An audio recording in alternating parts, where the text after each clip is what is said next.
The Justice Bell came to Reading, Pennsylvania in 1915.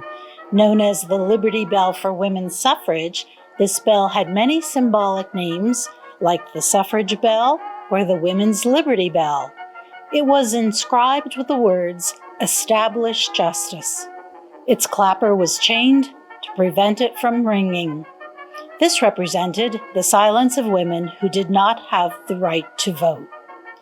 It was commissioned by Catherine Wentworth Ruschenberg in 1915.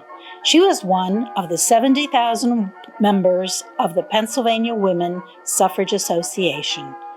The 2,000-pound bell toured all 67 counties in Pennsylvania and was mounted onto the back of a flatbed truck adapted for traveling.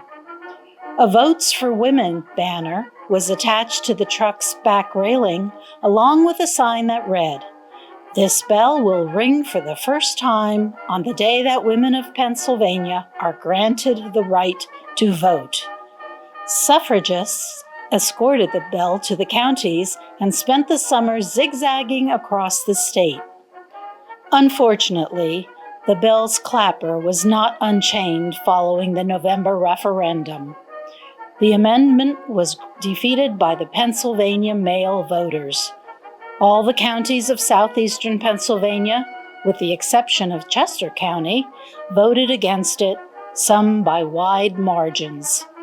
In 1920, women took the bell on the road again to raise support for passage of the 19th Amendment, and on September 25, 1920, thousands gathered on Independence Square to celebrate the ratification of the 19th Amendment.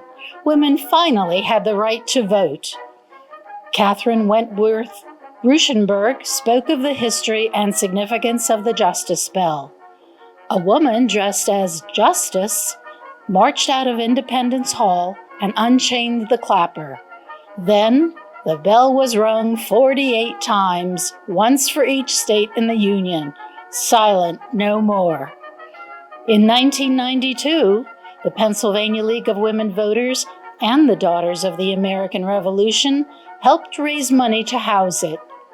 In 1995, it was installed in the Washington Memorial Chapel at Valley Forge National Park.